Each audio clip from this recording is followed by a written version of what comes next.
오늘 함께 나눌 하나님 말씀은 마가복음 3장 20절부터 35절까지입니다.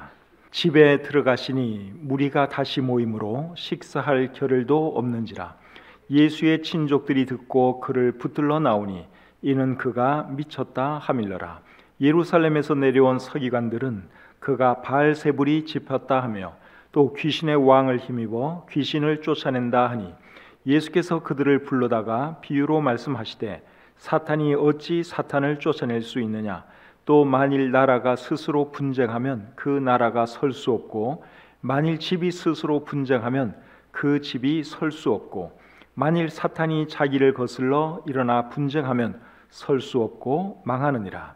사람이 먼저 강한 자를 결박하지 않고는 그 강한 자의 집에 들어가 세간을 강탈하지 못하리니 결박한 후에야 그 집을 강탈하리라. 내가 진실로 너에게 이르노니 사람의 모든 죄와 모든 모독하는 일은 사하심을 얻되 누구든지 성령을 모독하는 자는 영원히 사하심을 얻지 못하고 영원한 죄가 되느니라 하시니 이는 그들이 말하기를 더러운 귀신이 들렸다 함이로라. 그때에 예수의 어머니와 동생들이 와서 밖에 서서 사람을 보내어 예수를 부르니 무리가 예수를 둘러 앉았다가 여짜오되 보소서 당신의 어머니와 동생들과 누이들이 밖에서 찾나이다. 대답하시되 누가 내 어머니이며 동생들이냐 하시고 둘러 앉은 자들을 보시며 이르시되 내 어머니와 내 동생들을 보라.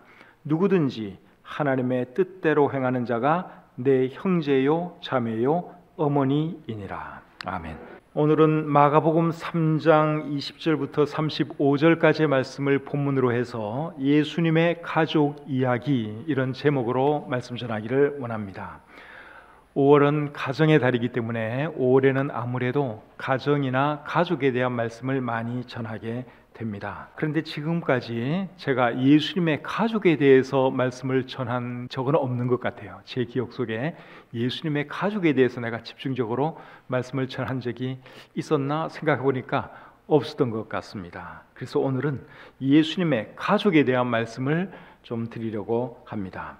지금 이 5월 가정의 달이기 때문만은 아니고 주일 오전에는 마가복음을 연속으로 강해야 하고 있는데 오늘 이 마가복음 말씀에 예수님의 가족에 대한 말씀이 나오기 때문에 그렇습니다. 오늘 읽은 이 본문을 잘 보시면 본문에는 가족과 관련된 단어가 많이 나옵니다. 어머니라고 하는 단어가 본문에 5번 나옵니다. 동생들이라고 하는 단어는 4번 나오고 누이들, 친족들 이 단어가 각각 한 번씩 나옵니다. 그리고 형제, 자매 이 단어가 또 각각 한 번씩 나오고 있습니다. 그러니까 오늘 이 본문은 가족에 대해서 말을 하는 그런 본문인 것을 우리가 알 수 있고 그리고 가정의 달에 오늘 이 본문을 가지고 설교하면 정말 좋은 본문이 될 수 있겠다 하는 그런 생각이 들었습니다. 오늘은 어쨌든 마가복음 강의 순서에 의해서 오늘 이 말씀을 하게 되었는데 마침 예수님의 가족에 대한 그런 얘기가 많이 나와서 예수님의 가족에 대한 그런 말씀을 드리려고 합니다. 예수님은 성령으로 잉태되어 태어나신 하나님의 아들이지만 육신적으로는 마리아와 요셉의 아들이었습니다. 요셉과 마리아는 정말 신실한 하나님의 사람들이었습니다. 많고 많은 처녀들 중에서 마리아가 정말 신실한 하나님의 사람이니까 하나님께서 마리아를 택하셔서 예수님을 그의 몸에 잉태하게 하셨죠. 그리고 그의 남편 요셉도 정말 신실한 사람입니다. 하나님의 사자가 요셉에게 나타나서 마리아가 잉태하게 된 경위를 설명해 주니까 이 요셉이 잘 받아들이고 그리고 그때부터 마리아를 지켜주고 보호해 주는 것을 우리가 볼 수 있습니다. 하나님의 사자가 또 요셉에게 헤롯 왕이 지금 아기 예수를 죽이려고 하고 있으니 아기의 어머니와 아기 예수를 데리고 애굽으로 피난 가라고 말을 해 주었을 때는 또 그 말도 순종을 하지요. 그래서 마리아와 아기 예수님을 데리고 요셉이 애굽까지 피난 간 적도 있습니다. 이런 것을 보면 요셉은 정말 신실한 하나님의 사람이에요. 하나님의 사자가 무슨 말을 하든지 그 말을 다 받아들일 줄 아는 그러한 사람이었습니다.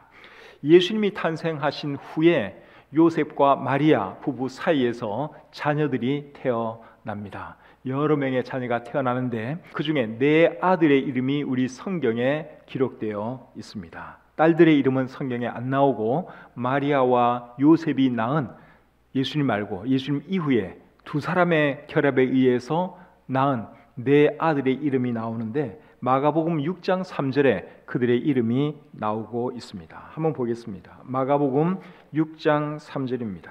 이 사람이 마리아의 아들 목수가 아니냐, 야고보와 요셉과 유다와 시몬의 형제가 아니냐, 그 누이들이 우리와 함께 여기 있지 아니하냐 하고 예수를 배척한지라. 자, 여기 보니까 예수님의 동생들, 육신의 동생들이죠. 남자 동생 네 사람의 이름이 나오고 있는데 그들의 이름은 야고보, 요셉, 유다, 시몬이죠. 첫 번째 아들 이름이 뭡니까? 야고보예요. 그리고 마지막은 시몬이죠. 잘 기억을 해놓으세요. 그런데 마태복음 13장 55절에는 이 이름의 순서가 약간 바뀌어요. 마가복음 13장 55절 말씀도 제가 한번 읽어드리겠습니다. 이는 그 목수의 아들이 아니냐, 그 어머니는 마리아, 그 형제들은 야고보, 요셉, 시몬, 유다라 하지 않느냐. 야고보, 요셉까지는 같은데 그 다음에 유다하고 시몬이 이름이 한 번씩 바뀝니다. 그러니까 첫째, 둘째는 누군지 확실하게 알겠는데 셋째하고 넷째 아들은 누군지 그거는 우리가 정확하게는 알 수 없어요. 어쨌든 이렇게 네 명의 그 자녀들 이름이 우리 성경에 나오고 있다 하는 것이죠. 예수님의 동생들은 어릴 때부터 예수님을 보아왔습니다. 그렇지만 예수님이 메시아요 하나님인 것을 믿지는 않았습니다. 요한복음 7장 5절을 보시면 그것을 알 수 있습니다. 이는 그 형제들까지도 예수를 믿지 아니함이로라. 동생들이 예수님을 안 믿었다고 말씀을 하고 있죠. 예수님을 안 믿었다 하는 이 말은 예수님을 메시아로 하나님으로 믿지 아니했다 그 말입니다. 그렇다고 해서 예수님의 동생들이 예수님을 핍박했느냐, 완전히 또라이 취급을 했느냐, 그런 것은 아닙니다. 그들은 형으로서 예수님을 사랑했고 존경했습니다. 요한복음 7장 1절부터 9절까지의 말씀을 제가 한번 읽어 드릴 테니까 여러분들이 예수님과 형제들의 관계가 어땠는지 한번 잘 느껴보시기를 바랍니다. 요한복음 7장 1절부터 9절까지의 말씀을 제가 읽겠습니다. 그 후에 예수께서 갈릴리에서 다니시고 유대에서 다니려 아니하심은 유대인들이 죽이려 함이로라. 유대인의 명절인 초막절이 가까운지라. 그 형제들이 예수께 이르되 당신이 행하는 일을 제자들도 보게 여기를 떠나 유대로 가소서. 스스로 나타나기를 구하면서 묻혀서 일하는 사람이 없나니 이 일을 행하려 하거든 자신을 세상에 나타내소서 하니, 이는 그 형제들까지도 예수를 믿지 아니함이로라. 예수께서 이르시되 내 때는 아직 이르지 아니하였거니와 너희 때는 늘 준비되어 있느니라. 세상이 너희를 미워하지 아니하되 나를 미워하나니 이는 내가 세상의 일들을 악하다고 증언함이라. 너희는 명절에 올라가라. 내 때가 아직 차지 못하였으니 나는 이 명절에 아직 올라가지 아니하노라. 이 말씀을 하시고 갈릴리에 머물러 계시니라. 자, 이 말씀을 보시면 예수님과 예수님의 동생들이 대화 나누는 것이 나와 있죠. 근데 여러분 생각에는 예수님의 동생들이 예수님을 완전히 이단 또라이로 지금 보고 있는 것 같습니까? 그거는 아니에요. 메시아로 하나님의 아들로 믿지 않을 뿐이지 우리 형님, 저 예수 우리 형님이 뭔가 참 큰일을 하려고 하는 분 같다.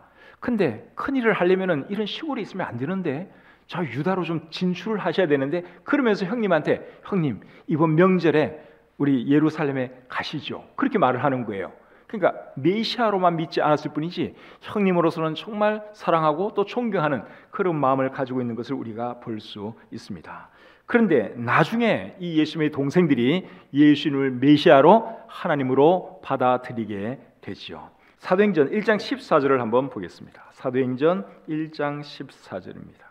여자들과 예수의 어머니 마리아와 예수의 아우들과 더불어 마음을 같이하여 오로지 기도에 힘쓰더라. 초대교회가 시작되려고 할 그 처음에 예수님의 제자들과 여러 명의 여자들이 모여서 기도를 하는데 그 가운데 누가 있었어요? 예수님의 아우들이 함께 했다고 말씀을 하고 있죠. 그러니까 예수님의 아우들도 이제 예수님을 메시아로 하나님의 아들로 지금 믿게 된 것입니다. 그리고 고린도전서 9장 5절을 보겠습니다. 고린도전서 9장 5절. 우리가 다른 사도들과 주의 형제들과 게바와 같이 믿음에 참여된 아내를 데리고 다닐 권리가 없겠느냐. 여기 보니까 주의 형제들도 열심히 아내들을 데리고 복음 전하러 다니고 있는 것을 우리가 알 수 있지요. 그러니까 처음에는 예수님을 메시아로 안 믿었어요. 동생들이 그냥 어떤 정치적인 메시아 아니면 큰일 할 사람 이 정도로만 생각을 했어요. 그런데 나중에는 메시아로 하나님의 아들로 믿게 되었는데 그들에게 어떤 일이 일어났을까요? 어떤 일이 일어났는가 하면 부활하신 예수님을 그들이 만난 사건이 계기가 되어서 형제들이 다 예수님의 동생들이 다 예수님을 믿게 됩니다. 그래서 고린도전서 15장 7절에 보시면 부활하신 예수님이 야고보에게 나타나셨다 하는 말씀을 거기에 기록하고 있습니다. 여기 야고보가 예수님의 육신의 동생 야고보입니다. 이 야고보는 나중에 예루살렘 교회의 지도자가 됩니다. 예루살렘 교회가 엄청 큰 교회였는데 그 교회도 담임 목사님이 있었겠죠. 그 예루살렘 교회의 담임 목사님이 누구였느냐? 야고보였습니다. 예수님의 육신의 동생 야고보였습니다. 사도행전 12장 17절에 보시면 베드로가 감옥에서 나와서 이제 성도들이 기도하는 곳에 방문을 하지요. 그리고 그곳에 잠깐 들렀다가 다른 곳으로 떠나면서 뭐라고 말하는가 하면 야고보에 가서 전해달라고 말을 했습니다. 내가 나왔다고 야고보에게 가서 전해달라 그렇게 말을 했습니다. 그리고 사도행전 15장에 보시면 15장 12절 13절에 보시면 예루살렘 교회에서 이제 중요한 회의가 열려요. 구원 교리에 대해서 큰 중요한 회의가 열리는데 그때 그 회의에서 의장 역할을 누가 하느냐? 야고보가 합니다. 사도행전 15장 12, 13절을 보시면 여러분들이 알 수 있습니다. 또 사도행전 21장 18절을 보시면 사도 바울이 선교여행을 마치고 누구에게 들어가서 보고를 하는가 하면 야고보에게 들어가서 보고를 합니다. 야고보와 장로들에게 들어가서 보고를 했다 하는 말씀이 있습니다. 이런 거 보면 야고보가 예루살렘 교회의 제일 중요한 지도자다. 담임 목사와 같은 그런 역할을 했던 것을 우리가 알 수 있죠. 그리고 갈라디아서 2장 9절에 보시면 초대교회의 중요한 세 지도자 이름이 나오는데 첫 번째로 사도 바울이 언급한 사람이 누군가 하면 야고보예요. 그리고 나서 게바는 베드로죠. 그리고 요한. 그러니까 초대교회의 중요한 지도자 세 사람이 누구였느냐? 적어도 갈라디아서 2장 9절 말씀에 의하면 야고보, 베드로, 요한 이 세 사람이 초대교회의 중요한 지도자였다 하는 것이죠. 근데 어쨌든 간에 야고보의 이름이 제일 먼저 나온다고 하는 사실입니다. 그리고 이 야고보가 기록한 책이 우리 성경에 하나 들어가 있죠. 그 책이 야고보서입니다. 야고보서를 예수님의 동생 야고보가 기록했습니다. 유다라는 동생도 성경을 한 권 기록했는데 그 책은 유다서입니다. 요한계시록 8앞에 있는 작은 책 유다서를 예수님의 육신의 동생 유다가 기록했죠. 처음에는 이들이 예수님을 믿지 않았는데 나중에는 예수님의 부활을 보고 나서는 다 예수님 믿는 사람들이 되었고 예수님의 제자가 되었습니다. 자, 이제 오늘 이 본문의 내용을 보도록 하겠습니다. 본문 20절 21절 보겠습니다. 집에 들어가시니 무리가 다시 모임으로 식사할 겨를도 없는지라 예수의 친족들이 듣고 그를 붙들러 나오니 이는 그가 미쳤다 함이러라. 예수님이 미쳤다는 말을 듣고 예수님의 가족들이 예수님을 붙들러 왔다고 말씀을 하고 있죠. 여기 친족들이라고 하는 표현이 나오는데 이 친족들은 가족들을 말하는 거예요. 예수님의 어머니, 예수님의 남동생들, 예수님의 여동생들을 말하는 것이죠. 예수님이 정말 미쳤다면 예수님의 가족들이 조치를 취하는 것이 맞습니다. 그렇죠? 우리 가족 중에도 누가 정말 정신 이상자가 있다. 그러면 누가 그 사람에 대해서 뭐 정신병원에 넣든지 뭐 어떻게 하든지 그걸 누가 해야 되겠어요? 가족이 해야 되는 거죠. 그러니까 예수님이 잠깐 미쳤다는 소문이 잠깐 나니까 가족들이 예수님이 도대체 무슨 일이 일어난 건가 보려고 예수님을 만나려고 찾아왔다 그 말이죠. 22절 보겠습니다. 예루살렘에 내려온 서기관들은 그가 바알세불이 집혔다 하며 또 귀신의 왕을 힘입어 귀신을 쫓아낸다 하니, 자, 예수님에 대해서 서기관들은 무슨 말을 했는가 하면 바알세불이 집혔다, 귀신의 왕을 힘입어 귀신을 쫓아낸다, 그런 말을 했습니다. 바알세불은 귀신의 왕으로 이해하시면 될 것 같습니다. 사탄의 다른 이름이라고 생각하시면 됩니다. 그리고 바알세불이 짚혔다 하는 이런 표현이 나오는데, 이런 표현은 요새는 잘 안 쓰는 표현인데요, 국어 사전에 보면은 이런 표현이 나오긴 나와요. 짚히다, 귀신이 짚혔다, 이제 이런 식으로 사전에서는 나옵니다. 바알세불이 짚혔다 하는 말의 의미는 바알세불이 들렸다, 바알세불에게 사로잡혀 있다, 그러한 뜻이죠. 그러니까 사람들이 예수님을 자꾸 미쳤다 그러는데, 왜 예수님을 미쳤다고 말하는가 하면, 예수님이 귀신을 쫓아냈기 때문에, 귀신을 쫓아내고 있기 때문에 예수님이 사탄에게 사로잡힌 사람이다, 바알세불에게 사로잡힌 사람이다, 그러니 저렇게 놀라운 능력을 행하는 것이 아니냐, 그렇게 말들을 한 것이죠. 그렇게 말하는 것에 대해서 예수님이 뭐라 그러시는지 23절부터 26절 보겠습니다. 예수께서 그들을 불러다가 비유로 말씀하시되, 사탄이 어찌 사탄을 쫓아낼 수 있느냐? 또 만일 나라가 스스로 분쟁하면 그 나라가 설 수 없고, 만일 집이 스스로 분쟁하면 그 집이 설 수 없고, 만일 사탄이 자기를 거슬러 일어나 분쟁하면 설 수 없고 망하느니라. 맞는 말이죠. 예수님이 귀신의 왕, 즉 사탄이 들려서 귀신을 쫓아내는 것이라면, 사탄의 쫄개인 귀신을 쫓아낸다는 말인데, 그거는 말이 안 되지요. 사탄이 사탄의 쫄개인 귀신을 쫓아내면 사탄의 집안이 망할 수밖에 없는데, 왜 사탄이 그런 짓을 하겠습니까? 그러니까 예수님은 사탄의 힘을 빌려서 귀신 쫓아내는 것이 아니다, 그 말이죠. 여러분, 예수님은 누구의 힘으로 지금 귀신을 쫓아내는 것입니까? 하나님의 힘으로 그런 놀라운 능력을 행하고 있었던 것이죠. 신내림 받은 무당들이 작두에 올라가거나, 또 신내림 받은 무당들이 점을 형하게 보는 것은 누구의 힘으로 그렇게 하는 걸까요? 그거는 귀신의 힘으로 하는 건 맞아요. 그러니까 귀신의 힘으로, 사탄의 힘으로 하니까 날이 선 작두에도 올라갈 수가 있는 거예요. 그리고 점도 정말 기가 막히게 알아맞히고 그렇게 하는 것이죠.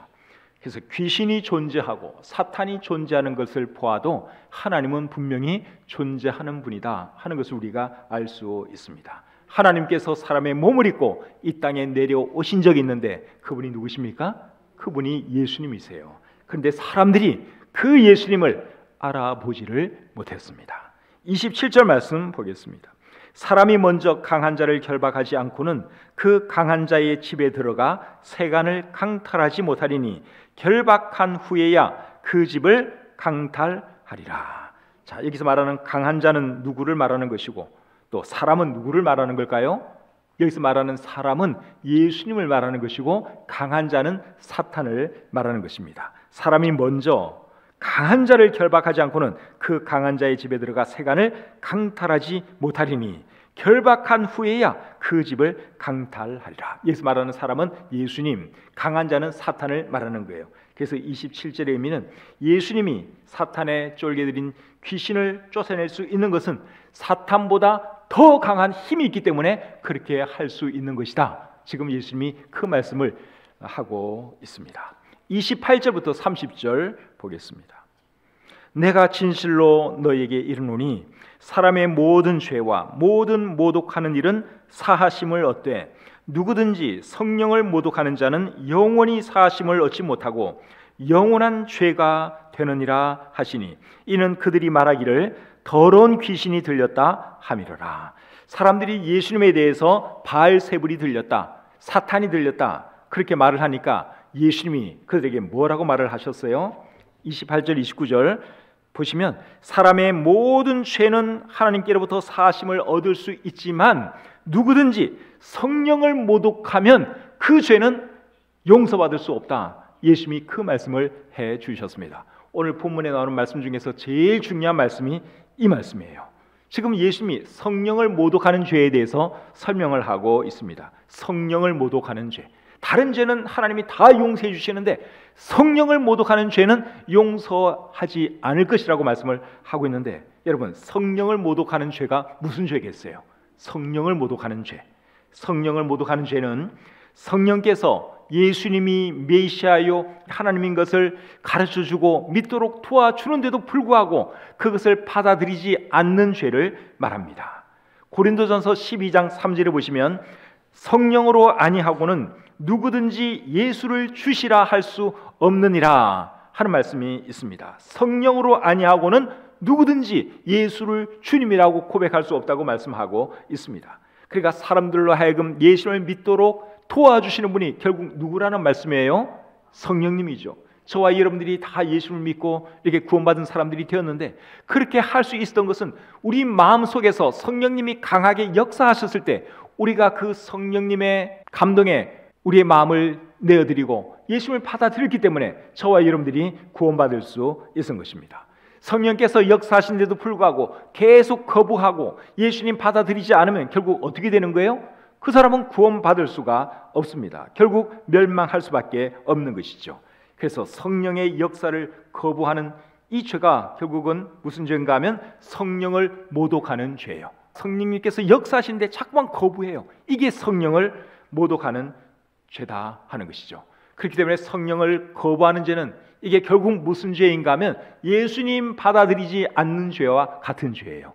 예수님 믿지 않는 죄와 같은 죄입니다. 왜 사람들이 예수님을 안 믿을까요? 성령께서 역사하시는데 그걸 거부하니까 예수님을 믿지 않는 거예요. 성령님의 역사에 따라서 자기의 마음을 하나님께 드리면 그 사람은 예수를 믿게 돼요. 구원받는 거예요. 그런데 끝내 거부하고 받아들이지 않으면, 성령의 역사를 거부하면 그 사람은 멸망할 수밖에 없습니다. 그 죄가 성령을 모욕하는 죄예요. 성령을 모독하는 죄. 그래서 사람이 짓는 죄 중에서 하나님께 용서받지 못할 죄가 없지만 성령을 거부하면 그 죄는 용서받을 수 없다 하는 것이죠. 성령을 거부하는 죄는 곧 무슨 죄라 그랬어요? 예수님 받아들이지 않는 죄, 예수님 믿지 않는 죄. 그 죄는 절대로 용서받을 수가 없습니다. 요한복음 16장 9절에 보시면 죄에 대하여라 함은 그들이 나를 믿지 아니하며, 결국 이 죄 때문에 사람들이 멸망하는 것입니다. 예수님 받아들이지 않기 때문에. 다른 죄가 많아서 사람들이 멸망하는 게 아니에요. 못된 짓을 많이 하고 사람을 죽이고 악한 일을 많이, 그런 것 때문에 사람이 멸망하는 것이 아니라 예수님을 받아들이지 않기 때문에 사람은 멸망하는 것입니다. 요한복음 3장 18절에서 예수님이 이렇게 말씀을 하셨습니다. 그를 믿는 자는 심판을 받지 아니하는 것이요 믿지 아니하는 자는 하나님의 독생자의 이름을 믿지 아니하므로 벌써 심판을 받은 것이니라. 예수님 믿지 않는 그런 사람은 벌써 심판받은 것이나 다름이 없다, 그렇게 말씀을 하셨죠. 그래서 사람들이 왜 멸망하느냐? 예수님을 믿지 않아서 그런 거예요. 성령을 거부하기 때문에 사람들이 멸망하는 것입니다. 혹시 여러분들 중에도 아직까지 예수님을 믿어야 할까 말아야 할까 고민하는 그런 분 계십니까? 여러분, 이제 더 이상 고민하지 마시고 믿음의 결단을 내리셔요. 성령님께서 계속 마음에 역사할 때 여러분이 믿음의 결단을 내리셔야 합니다. 그리고 예수님 받아들이셔야 해요. 그래야지 구원받을 수 있고 영원한 생명을 선물로 받을 수 있습니다. 우리 중에 한 명이라도 성령을 모독하는 죄, 이 죄에 짓지 않으시기를 바랍니다. 31절 32절 보겠습니다. 그때에 예수의 어머니와 동생들이 와서 밖에 서서 사람을 보내어 예수를 부르니 무리가 예수를 둘러 앉았다가 여짜오되 보소서 당신의 어머니와 동생들과 누이들이 밖에서 찾나이다. 예수님의 어머니와 동생들이 예수님을 찾아와서 예수님을 불렀습니다. 예수님의 어머니와 동생들과 누이들까지 예수님 만나려고 찾아온 것을 보면 예수님의 가족이 화목한 가족 같습니까? 아니면 불화하는 가족 같습니까? 제가 볼 때 예수님의 가족은 대단히 화목한 가족이에요. 어떤 일을 할 때는 온 가족이 이렇게 같이 움직입니다. 어머니를 중심으로 해서 아들들, 딸들 다 같이 이렇게 다니면서, 그래서 이번에도 예수님이 잠깐 미쳤다는 소문이 나니까 이 온 가족이 예수님 만나러 찾아온 거예요. 먼 길을 걸어서 예수님 만나러 찾아온 것입니다. 아주 화목한 가정입니다. 마리아가 가정을 참 잘 이끌었던 것 같아요. 근데 마리아의 남편 요셉에 대해서는 성경에 많은 기록이 없습니다. 그 이유는 요셉이 제 생각에는 빨리 죽었기 때문이지 않을까, 그런 생각이 들어요. 요셉은 아마 세상을 빨리 떠났고 이제 마리아를 중심으로 그 온 가족이 이렇게 화목하게 살아갔던 것이죠. 예수님도 어머니와 동생들에게 참 좋은 아들이었고 참 좋은 형 오빠였습니다. 누가복음 2장 51절에 보시면 예수님의 어린 시절에 대해서 이런 말씀을 하고 있습니다. 예수께서 함께 내려가사 나사렛에 이르러 순종하여 받드시더라. 부모님을 순종하여 받들었다, 그렇게 말씀을 하고 있죠. 참 착한 아들이었습니다. 52절은 또 이렇게 말하죠. 예수는 지혜와 키가 자라가며 하나님과 사람에게 더욱 사랑스러워 가시더라. 그러니까 예수님은 부모님이나 육신의 부모님이나 형제들이나 주변에 있는 모든 사람들로부터 정말 칭찬 듣는 그런 사람이었고 사랑스러운 사람이었지 뭐 천덕꾸러기라든가 손가락질 당하는 그런 아들이 아니었다 하는 것입니다. 그리고 예수님의 직업은 목수였는데, 사역을 하기 전까지 예수님의 직업은 목수였는데, 예수님이 목수가 된 데는 요셉의 영향이 컸다고 생각이 듭니다. 예수님의 육신의 아버지 요셉의 직업이 목수였거든요. 근데 아버지가 하던 목수 일을 아들이 이제 이어서 목수 일을 지금 하고 있어요. 그런 것을 생각하면 아버지와 아들의 관계도 나쁜 것이 아니죠. 관계가 안 좋으면 절대로 목수 안 합니다. 근데 요셉이 훌륭하고 요셉이 또 예수님에게도 잘해주고 또 예수님도 자기 육신의 아버지 요셉을 잘 따르다 보니까 직업까지 그대로 물려받아서 예수님도 목수였어요. 사역하기 전까지 예수님도 목수 생활을 했습니다. 목수 생활을 하면서 돈을 벌어서 그 돈 가지고 예수님이 뭐 했을 것 같습니까? 어머니도 도와드리고 동생들도 보살피고 예수님이 그렇게 사셨어요. 그러니까 예수님의 가족은 정말 화목한 가족이었다 하는 것이죠. 33절부터 35절 보겠습니다. 대답하시되 누가 내 어머니이며 동생들이냐 하시고 둘러앉은 자들을 보시며 이르시되 내 어머니와 내 동생들을 보라. 누구든지 하나님의 뜻대로 행하는 자가 내 형제요 자매요 어머니이니라. 예수님의 어머니와 동생들이 왔다고 사람들이 말해주니까 예수님이 뭐라 그러셨어요? 누가 내 어머니이고 누가 내 동생들이냐? 여기 있는 이 사람들이 내 동생들이고 내 어머니다. 예수님이 그 말씀을 하셨습니다. 그리고 또 뭐라 하셨는가 하면 누구든지 하나님의 뜻대로 행하는 자가 내 형제요 자매요 어머니니라. 그 말씀을 하셨죠. 예수님에게는 두 가족이 있었어요. 육신의 가족이 있었고 그리고 영적인 가족이 있었습니다. 우리에게도 두 가족이 있죠. 우리에게도 육신의 가족이 있고 그리고 영적인 가족이 있습니다. 오늘 이곳에 모여서 같이 우리가 하나님을 예배하고 있는데 이곳에 모인 우리가 서로에게 형제요 자매죠. 이것이 영적인 가정이고 영적인 가족이라고 할 수 있습니다. 이런 영적인 가족이 우리에게 있는 거 생각하면 여러분 얼마나 감사합니까? 육신의 가족이 있는 것도 참 감사한 일이지만 우리에게는 또 다른 이런 영적인 가족이 있는 것이 참 감사한 일이죠. 그래서 우리는 주 안에서 다 형제고 자매이기 때문에 호칭도 어떻게 합니까? 누구누구 형제님, 누구누구 자매님, 이런 호칭을 하는 것이죠.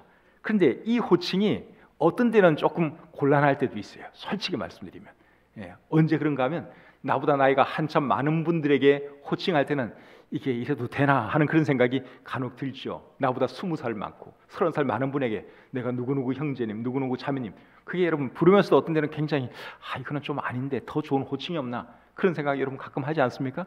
저는 가끔 그런 생각을 해요.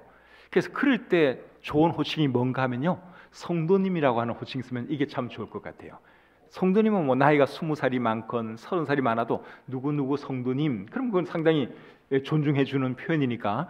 그래서 우리 교회 성도님들이 한 10살 아래까지는 그냥 누구누구 형제, 형제님, 자매, 자매님 이거 괜찮은데 자기보다 10살이 넘어간다고 생각하시면 형제님, 자매님보다는 차라리 성도님이라고 하는 호칭을 쓰면 참 좋을 것 같습니다. 장로교나 다른 교파에는 여자에게도 집사직분도 주고 권사직분도 주고 하다 보니까 호칭 가지고 고민할 필요는 없겠더라고요. 그냥 나이 많은 분들은 그냥 무조건 권사님 안녕하십니까 이러면 되는 거예요. 간단해요. 근데 우리는 나이 많은 자매님들에 대해서 특별히 뭐 교회에서 준 그런 것이 없다 보니 천상 이제 자매님, 형제님, 집사님들 경우에는 그냥 그래도 괜찮죠. 아무리 나이가 많은 집사님을 할지라도 누구누구 집사님 하면 그거는 깨끗한데 집사 아닌 분들, 이런 분들에게는 나이는 나보다 한참 많은데 형제님이라 그러니까 좀 뭐하고 자매님이라 그러기도 좀 그렇고, 그럴 때 제일 좋은 호칭이 성도님, 성도님이라는 호칭을 쓰면 참 좋을 것 같습니다. 그리고 우리 어린 자애들에게도 교육을 좀 시켜야 될 것 같아요. 10살짜리 조그만 아이가 나이 많은 분에게 누구누구 자매님, 형제님, 그거는 조금 아닌 것 같지 않습니까? 제가 볼 때 그건 좀 아닌 것 같아요. 그래서 나이가 어린 우리 자녀들에게는 너희 부모님 뻘 되는 사람에게는 차라리 무슨 성도님 그렇게 호칭을 쓰든가, 아니면 할머니, 할아버지 뻘 되는 사람에게는 차라리 누구누구 할머니 아니면 그분의 이름을 대서 정영교 할머니, 송금자 할머니 이렇게 부르도록 교육을 시키는 게 어떨까 하는 생각이 듭니다. 그렇다고 해서 10살짜리가 50세 정도 되신 분에게 모매님이라 그러면 또 그분이 또 싫어하거든요. 그러니까 부모 뻘 된다 그러면 성도님, 자녀에게 교육할 때 이제 그렇게 좀 하자는 거예요. 부모 뻘 되는 분에게는 성도님이라는 호칭이 좋고, 집사님들에게는 그냥 집사님 호칭이 제일 좋은 거죠. 그리고 할머니, 할아버지 뻘 된다 그러면 그분의 손자, 손녀 이름을 대서 누구누구 할머니 이래도 되고, 손주, 손녀가 또 큰 사람일 수 있어요. 그럴 경우는 그냥 그 사람 이름처럼 조금 전에 한 것처럼 정명규 할머니, 박인숙 할머니 그러면 되는 거죠. 그러면 내가 볼 때 듣는 사람도 기분 나쁘지 않고 아이들 입장에서도 그게 참 좋은 호칭이 아니겠는가 하는 생각이 듭니다. 오늘은 예수님의 가족에 대해서 함께 생각을 해보았습니다. 우리도 예수님의 가족이죠. 예수님이 우리의 주님이고 하나님이 우리의 아버지고 우리가 다 하나님의 아들, 딸들입니다. 하나님의 가족입니다. 예수님을 더 사랑하고 주 안에서 형제 자매된 사람들을 더 귀히 여기면서 살아가시는 저와 여러분들이 다 되시기를 우리 주님의 이름으로 축복합니다.